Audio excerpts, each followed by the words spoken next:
All right, here we go. It's Fantasy Football Now on FanStream Sports, powered by DSP Media. I'm Jeff Fitoff, Tito they call me. You can follow me on the X at FitHappens. He is Chad Rink. Follow him on the X at Chad Ochorinco. Go to the website, FanStreamSports.com. The app, the FanStream Sports app, is available on Android and Apple. Free, download it, round-the-clock programming, lots of great shows. John Gerber's putting his up right now, might be up tonight on his Ryder Cup picks, the From the Rough podcast. Also, the FanStream Sports Facebook group to interact with hosts and other fans. Lots to talk about today. And I know that we are waivers have run for the week, and Devon Achane was the waiver wire darling this week. I think everyone jumped on him after his big 200-yard game and a few touchdowns there. You were on him before the season started, Chad. Somebody you said you liked quite a bit, and it's starting to pay off now. But we probably this was his best game he's going to have this year, right? I would hope so. I mean, that's like one of the best games anyone's ever had. Well, I saw a stat. He had 0 points week 1, 1.4 in week 2, and now he's the RB4 for the year. That's how good of a game he had. It's amazing. Yeah. And I mean, I was on him, especially then once Jeff Wilson got hurt. I'm surprised he was on so many waiver wires because, like, he has the talent. That offense, even like before the 70-point game, we knew that offense was looking good. So I was surprised he was on so many. I just was mad. The one league I have him, I had him in my lineup like the first 2 weeks. Because my running backs aren't great, and then I benched him for Damian Harris last week. So, but then another guy in our league had Mostert on his bench too. So worked out okay then. Right. So so he was. Everyone went after him, and it's just. I guess what I'm trying to say is it was kind of facetious a little bit, but like you're buying high on him when you get him. Yeah, I think a lot of times though with these waiver wire guys like Puka Nacua, you got Achane. Even when Algier, like you're always buying these guys probably at their height because these guys weren't drafted most. Like I think Achane may have been drafted and he got dropped, but most of these guys weren't drafted. So that you're getting them at their height and hoping, especially like Achane's still in a timeshare there. So he's not going to get the most of the carries, but he could bust off like those 60-yard runs. That offense is explosive, but I'm not expecting him probably more than 12 touches a game, maybe. So I mean, like Mostert's still the guy that you want to own if you have to own one or the other, right? Oh, I think so. Yeah, I mean, he's going to get the bulk of the work. He's going to get inside the 20. I mean, they're going to play them both, but I think that game was just such a weird game. I think Achane got a lot of run late once they were up, also. But I think Mostert still out-touched them. So yeah, Mostert's the guy to have. But if he goes down, then Achane's the guy. I think so too. Yeah, I think that. And then I know Jeff Wilson Jr. is coming back here soon also, and he'll probably eat into that a little bit. But, okay, let's say you got Achane. Would you look to, since we agree you're getting at the highest point, when you get him off the waiver, you're getting at the very highest point you can possibly get him. So does it make sense to try to explore a trade for him then? Like to trade him somewhere while his value's high and try to get something really good back in return, knowing he's still going to be a viable starter, but he's never going to be more popular than he is right now. Yeah, that's what I would plan on doing, unless you just really need running back help. Right. But to grab him and then try to flip him for something, even like Taylor or something like that. But yeah, that's what I would probably do. He's gonna be one of those guys where he will go off like this probably every 3, 4, or 5 games, and you'll have him on your bench probably because he'll have like 5 points for 3 straight weeks. Yeah, and so and outside of him, then the other waiver wire guys that were out there were, you had receivers with the Chargers. You could have targeted also. Tank Dell getting a lot of play in Houston. So after Achane, what was your next guy you thought that people should be going after? It was kind of a tie between Tank Dell and then probably Josh Palmer. If Palmer and Quentin Johnson are both there, I think Palmer would be the guy to get. He's been in that system for a while. We've seen him last year when both Allen and Williams are out. They like to target him. I think Tank Dell, I think the Texans, I got like they're right there. They are, yeah. They are. Yeah. I think they're a viable offense. I think you can buy into them. I think it's been 3 weeks. They've looked decent. Stroud has been good. Nico Collins, Tank Dell. I think it was just one of those weeks where Tank Dell just happened to get the big plays.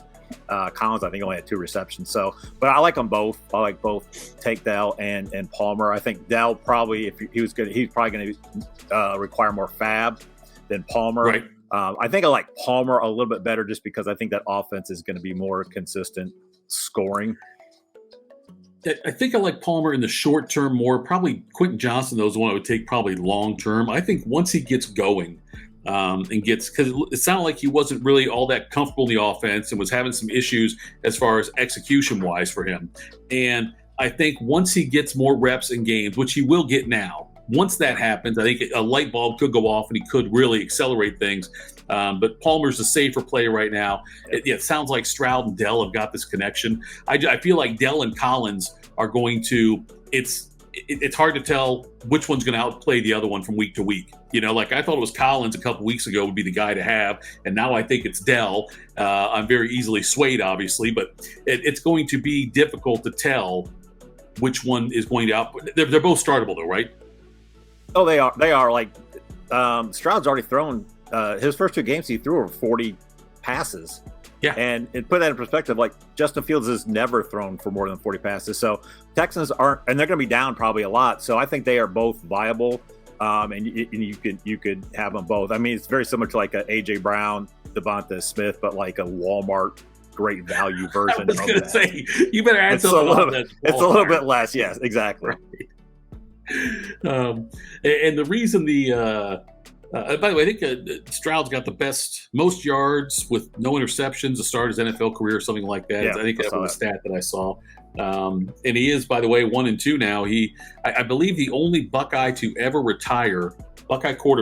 to ever retire with a starting quarterback record above 500 is Craig Krenzel, who was 3-2 with the Bears. Yeah, I don't think any other Ohio State starting quarterback has had a starting quarterback record above 500 in their career. So Stroud's chasing that. Yes. Obviously he could pass that in a couple weeks. Fields still trying to pursue that as well. So. And the reason we talked about the Chargers receivers because they got the tough news. Mike Williams done for the year, torn ACL, and obviously in redraft leagues, drop him. If you're in a franchise or a dynasty type league, throw him on your IR if you have that spot, which you probably should have, I would think. But I don't think as talented as Mike Williams is, and you kind of alluded to it already, but the offense I think is going to keep on rolling. They need to get Eckler back. That's important. You can tell they miss Eckler in that run game, and which opens up the passing game. And so they need to get Eckler back, but Herbert is going to keep putting up great numbers, Yeah, and they'll use 2 tight end sets. They've used like Parham scored 2 touchdowns last week. They still like Gerald Everett, so they may do a 12 personnel. But I like everybody in that Chargers because again, that defense isn't a world beating defense, so they're going to be in high scoring games, shootouts. So they're all viable. I think once Eckler's back, it could cut into some, but not much because Eckler's not getting 10 to 12 receptions every game. There may be a game here or there where the script is that way. So I like all the Chargers. The team the Chargers beat last week, Minnesota. I'm going to say something I didn't think I would say at any point. The top fantasy quarterback right now is Kirk Cousins. Kirk's on pace to throw for 6,114 yards and 51 touchdowns, but they're also on pace to go 0-17. So kind of a weird mix there, but nonetheless, Cousins, obviously he's not going to throw 6,000 yards, but he's learning how. He's got great weapons there. Jordan Addison's only getting better and better, and he's getting more comfortable with Jordan Addison, and that's going to continue to improve to help out his numbers. But I'm shocked Kirk Cousins is there. I'm in a situation on one of the teams that I manage that in 2 of the teams, Cousins is the backup guy. And one of them, the starter's Burrow, who I'm now putting Cousins over, and the other one's Trevor Lawrence. And I got a tough decision to make week to week now as far as who I'm going to play. Yeah, I mean, Cousins has always had this upside where he could throw for 350, 400 yards, but he's doing it consistently, and he's looking pretty good. Like, I think, having Addison, Hawkinson with Jefferson and then even KJ Osborne is a quality receiver. So he's just got all the weapons, and whoever's open, he's getting there. The offensive line's doing their job. They just can't win games. So, yeah, I mean, if you have Cousins, and you probably do have Cousins, most of you guys, maybe as a backup, you have to make that decision. Like, I may have to start him until he shows me otherwise, which I don't know if they will, because I think they'll be, again, they can't really run the ball too well. Madison looked better last week, but he's going to air it out. I wouldn't be surprised if he threw for over 300 yards in like 10 of the games this year, if he stills with the Vikings. He may. Right. I'm thinking the Jets should be calling. Well, the Jets should be calling. Any team that's had mediocre quarterback play or quarterback injury should be reaching out to them. Hell, the Titans should look into it as well. I mean, they're getting done with Tannehill. Speaking of quarterbacks, though, that have injuries, Joe Burrow on Monday night, it was a tough watch, because in that first half and most of the game, really, the first three quarters, I mean, he really could not put any pressure out there to throw a deep pass. So, lots of credit to the coaching staff for putting together a game plan that would utilize the limitations of Joe Burrow. They finally got Jamar Chase involved, but this Burrow thing, man, this could linger because it just their defense is going to have to win games for them. They've got the Titans this week, and Titans aren't that great, but nonetheless, it's going to be another slugfest in that game where the Bengals are going to have to win ugly until, or if, when Joe Burrow is back to being nearly 100% healthy. Yeah, I think they're probably wishing they would have just sat him the first 3 games of the season. But yeah, he did not look great. They schemed Chase nicely. That defense just was huge on Monday night, and I'd be very worried with Burrow, because again, that's one of those that's going to linger. He couldn't really push off that. I think he didn't have a ton of third down completions. And now you're playing the Titans, who aren't good, but they have one of the better run defenses. So you beat the Titans through the air. So I still think they can do it, especially if Henry's not what he's been. He hasn't. I don't think he said he's broke a tackle this year. Oh, really? Yeah. I saw that. Yeah. So it's going to be one of those grinded out, probably 15 to 11 type games where there's like one touchdown. But yeah, if you have Burrow, I would be very concerned if you don't have another option. Yeah, you've got another viable option if you have Joe Burrow. There might be, dare I say, there might be somebody on the waiver wire right now you could pick up off the free agent scrap heap, and bring him in to maybe replace Burrow in your starting lineup most of the time. Going back to the Rams, then Cooper Kupp is targeting a Week 5 return. It looks like. What does that do to the Rams wide receivers that we picked up off waivers, and how big of an impact do you think Cooper Kupp's going to have on their numbers? It'll be interesting to see how that shakes out, because Nakua's playing the Kupp role. So I don't know if they slide him in the Atwell role, and then Atwell is Jefferson, or I think Jefferson probably loses the most, but he's probably their best field stretcher.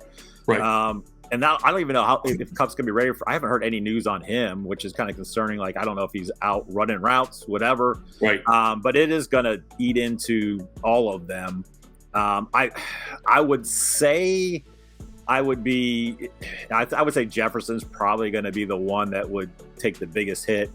And then with Nakua, I don't know what other kind of routes he can run, so he might take a big hit too, just because he's not going to get targeted with Kupp coming back. So hopefully if you picked up Atwell and Nakua, you did it just knowing, hey, I got him for 2-3 weeks. Right. Hopefully to help you get a win. Atwell scored on Monday night, so that helped. So that's kind of when you get those guys, you're just kind of hoping, hey, I need this. Maybe they can get me a win or two, and then hopefully you have other guys coming back, or you had Kupp and you're just going to put him in your lineup. When Chubb went down for the Browns, Nick Chubb, it sounded kind of weird saying when Chubb went down. When Nick Chubb got injured for the Browns, Jerome Ford had a decent game against the Steelers that night, and then struggled mightily against the Titans, but the Titans are great at stopping the run.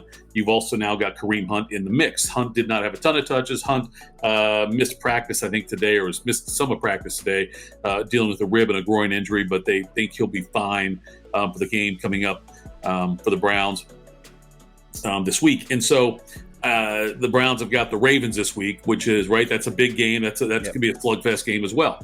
Do you think Hunt will start taking on a larger role, or do you think the Browns will continue to get Ford the majority of the touches? I think Ford will get the majority of the touches. I think they brought Hunt in. They needed someone to back up, and it was just a good match because he's not going to need to really learn anything. And I don't know if Hunt's really going to be the kind of player he was the last couple of years. So I think they just brought him in just as a change of pace, or have him play one series every 3. But I would be surprised if Hunt had more than 10 touches on games where Ford is healthy. I'm with you too. Like, I think a lot of people rushed to get Hunt when he first got signed, thinking, obviously we know he led the league in rushing one year before everything happened. And so with all of his issues he had off the field, and he did well as a spot back for the Browns the last couple of years, and they certainly had a great 1-2 punch there with Nick Chubb and Kareem Hunt. But you're right. I tend to think again, Chad, that Hunt wasn't signed not because Hunt didn't want to get signed. It's because teams didn't want to sign Hunt. And so I'm with you. I think he may not have near what the impact he had over the last couple of years with Cleveland. The Jonathan Taylor news is, he's eligible to come back and play in week 5. And he is still apparently digging his heels in and saying, I don't want to play for the Colts. I want to go someplace else. The hope is that if you have Jonathan Taylor, you're still just sitting him on your bench and wait and see what happens. You hopefully did not use a first-round pick on him. Hopefully you drafted later enough in the preseason to get him as a backup, has your 3rd or 4th or 5th running back, whatever option there. But it'll be interesting to see what he does. Miami all of a sudden doesn't need him. Miami doesn't need to give up draft capital to get him. No. And I was trying to think of teams that could have interest in him.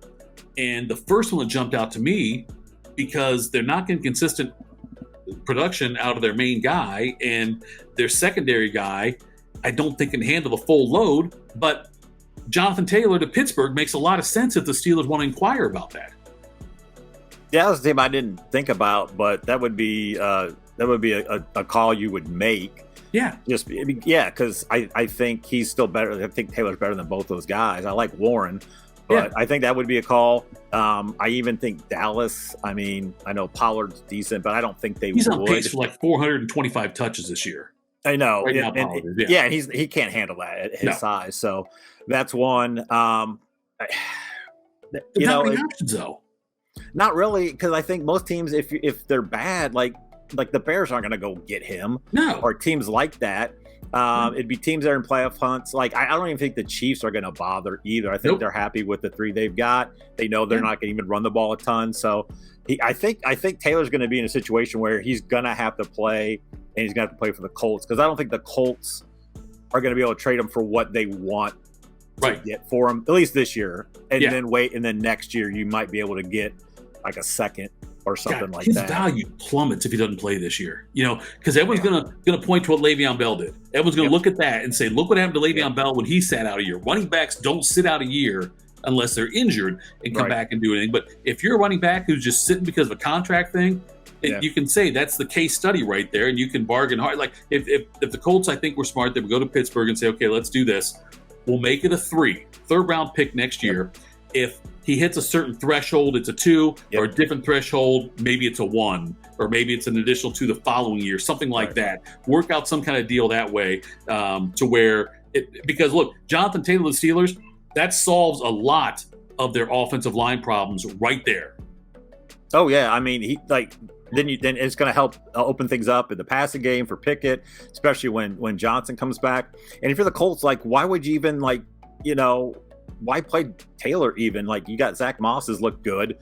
If he doesn't want to play, but again, I would look to ship him this year. Yeah. Just to get what you can, especially for next year's draft.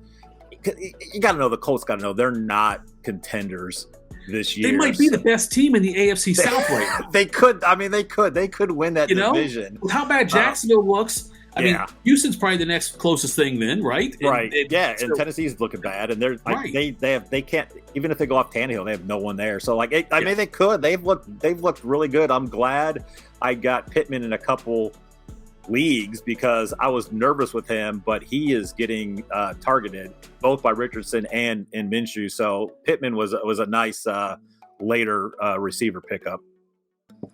Yeah, Pittman, by the way, he's had 34 targets in 3 games. Doesn't matter if it's Gardner Minshew throwing to him or Anthony Richardson. He gets 34 targets in 3 games. That's a big number. He's only got 1 touchdown. He's got 25 catches for under 300 yards. Yeah. But he certainly is someone who will start finding the end zone, I have to believe.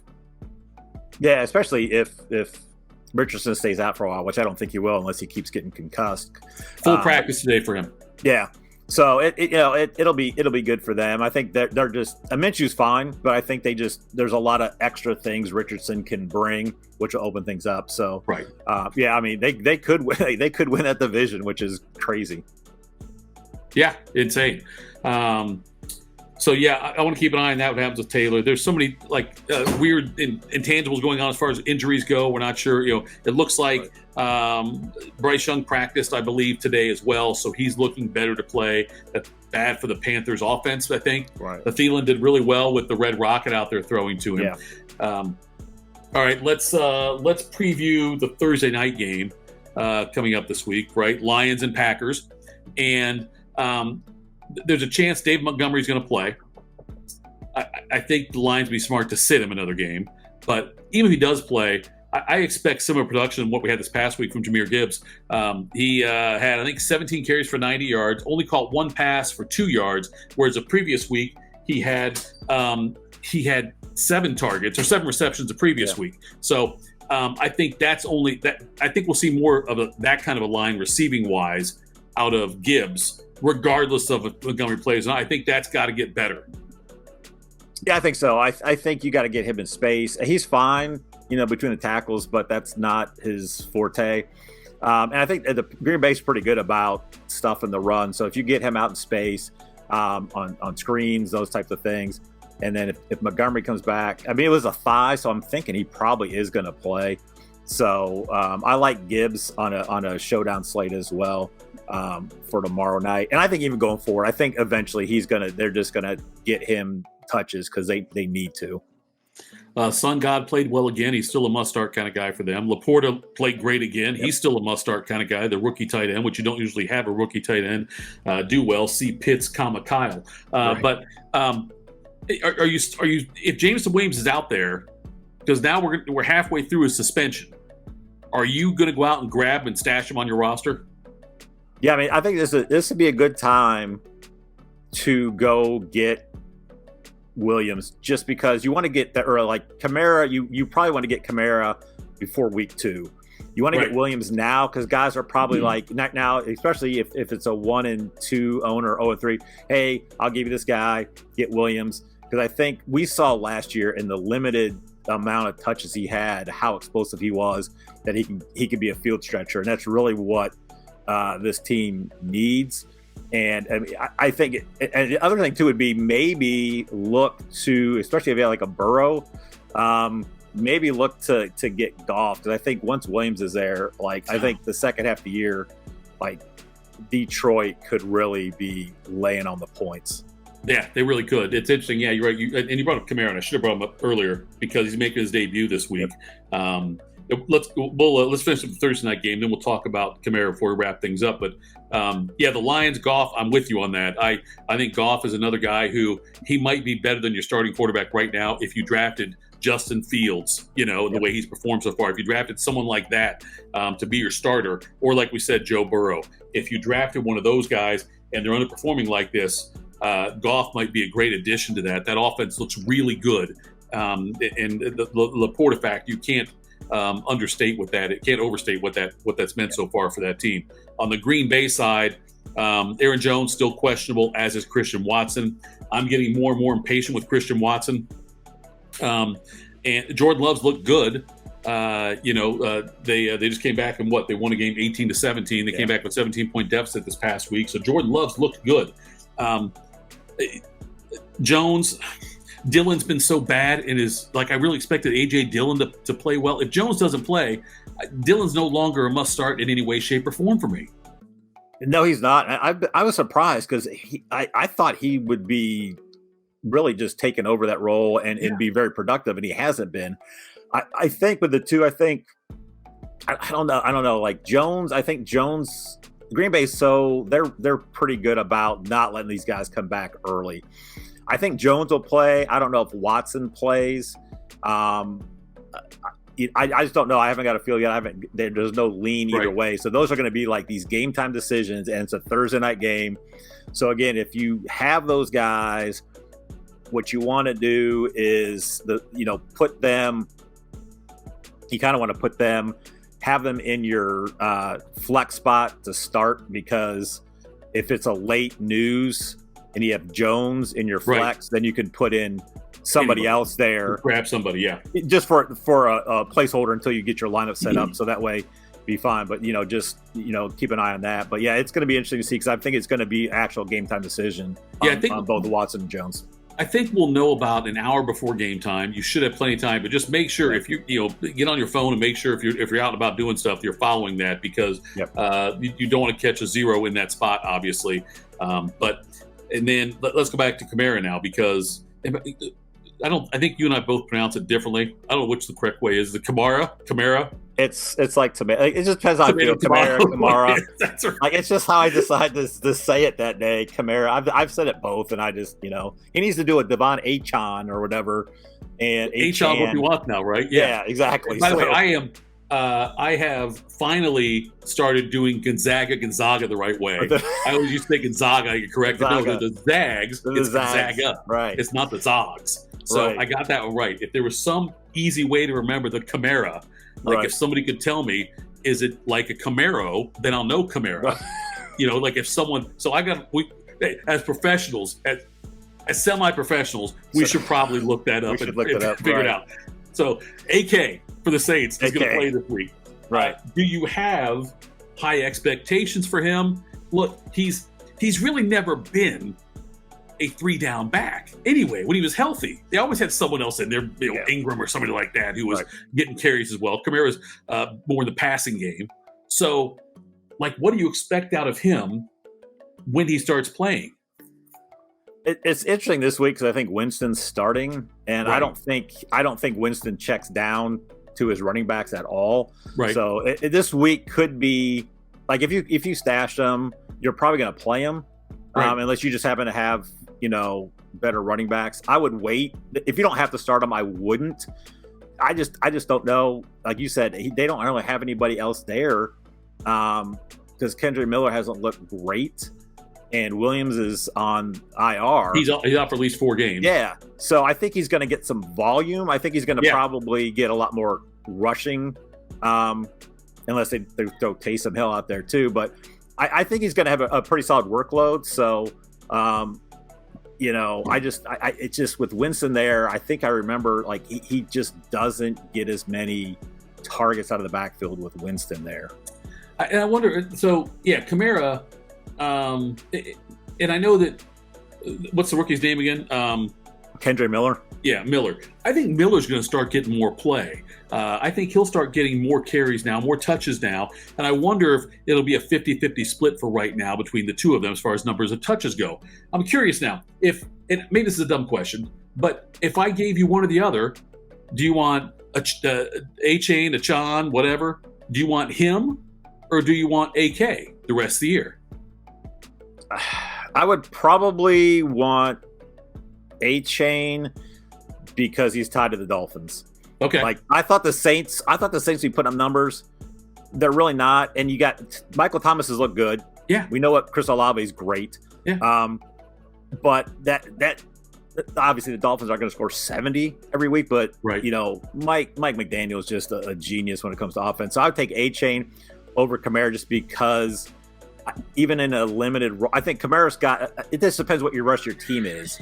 I think if you need consistent, hey, I just need this guy to get 8-10 points a game, then Kamara's your guy. If you're looking higher upside because you've got some, you got studs everywhere else that you just know these guys are going to be plugging in their 18 to 20 points, maybe take, A-Chain, or if it's the opposite, you're like, man, my guys aren't great, I may need a home run hitter, I would have A-Chain on that. So yeah, that's kind of how I would look at it. But probably for me, it would probably be Kamara, just because he's going to have the consistent